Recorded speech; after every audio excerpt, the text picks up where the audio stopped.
because this is fascinating. Number one, that she's given this interview at this time, and you were allowed to ask whatever you want. There were no, pre-agreed areas or no-go areas, as sometimes happens, at a timing where not only we've got the latest figures coming through on asylum claims, but Chris Heaton-Harris has gone to Brussels again on the issue of the protocol. This really was a pretty well-timed interview, if I say so myself. It's now running on other news outlets, other broadcasters picking it up through gritted teeth. The young pretender, GBNews, making the headlines. And it is controversial for her to talk about the Northern Ireland Protocol at a time when it's at the top of the Prime Minister's inbox, with the Northern Ireland Secretary, as you say, struggling to get a deal which the Prime Minister had signalled previously was already in the bag. And Keir Starmer indicating PMQs, maybe he was understanding it was in the bag. That's as right. Well, yeah. And yet, the danger is, as Suella Braverman was intimating there, responding to my questioning, that if this deal doesn't secure the agreement of the Democratic Unionist Party, the biggest unionist party in Northern Ireland, though there are, of course, others, then there won't be a government in Northern Ireland. Stormont will continue to be suspended, having massive implications for people living in Northern Ireland. The reason she's doing that, Mark, is because she is a lawyer and she is offended at the notion that the European Court of Justice, which she calls an expansionist and politicised court, would still hold sway over lawmaking and regulation in Northern Ireland, and the people of Northern Ireland would have absolutely no say over that whatsoever. And let's reflect where she is politically within the government. She led the ERG. The European and you referred to her as being one of the Spartans, of course.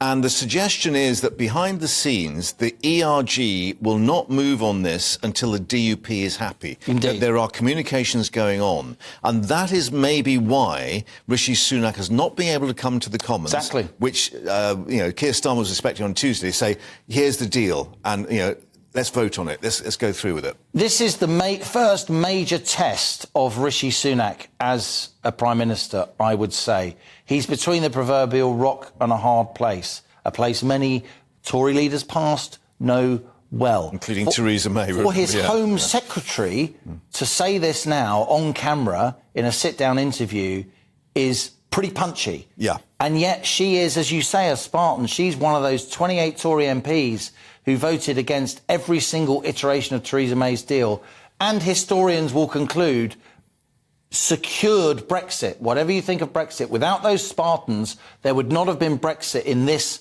form. It would have been some form of Theresa May's deal, keeping us inside the customs union, keeping more of the UK inside the single market. The only Spartan still in government now holds one of the great offices of state. That shows you the extent to which Rishi Sunak needs to keep that part of his party on side. And they're numerous. There are 60, 80, 100 of them in the parliamentary party. All you need is 15% of the parliamentary party under the Tories', frankly, wacky rules to spark, and I hesitate to say this, Mark, another leadership election. Yeah, and of course we've had Keir Starmer offering Labour's votes to get any legislation through. But I mean, knowing again, that makes it even more difficult for Sunak. Backing him into a corner. You asked the question directly of her: would you resign? She didn't really answer it. Surprise, surprise. But she said this isn't the time to talk about resigning, and then she talked about the time when she previously resigned over the same issue in 2018. Yeah. I mean, did you get an inkling that this would be another do or die moment for her? I wonder. OK, so Steve Baker, who another high-profile backbench Tory MP, another absolute trooper of the ERG, one of the major movers and shakers. A true believer. A true believer. He is now also a minister. He is a Northern Ireland minister who is professing loyalty to Sunak. People in Westminster know that after a lifetime of rebelling, Steve Baker has concluded, he won't mind me saying, that he needs to be loyal to the government and he's better off in government influencing things rather than shouting from the sidelines. It may be, Mark, that Suella Braverman, as Home Secretary, has made the same conclusion. But if she has made that conclusion, certainly, why did she give me the interview? Yeah. And here's a bit of added spice to put into the mix. Former Irish Premier Taoiseach Bertie Ahern has said if an agreement on the Northern Ireland Protocol is not struck soon, it will probably not happen until there is a new British government. Well, that's a pretty incredible intervention by a widely respected statesman from Ireland, a signatory, no less, to the Good Friday Agreement.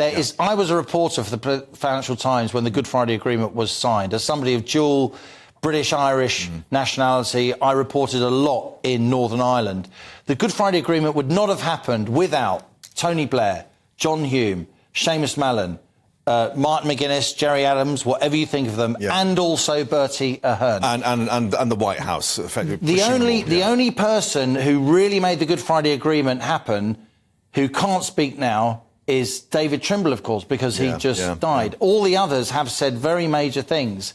And it strikes me that Bertie Ahern saying this is cranking up the pressure even more, warning the Conservatives that the world is watching, but warning the EU as well, because there are two sides to this argument. There are two sides to this intransigence. It's not just the UK side, and we should always stress that.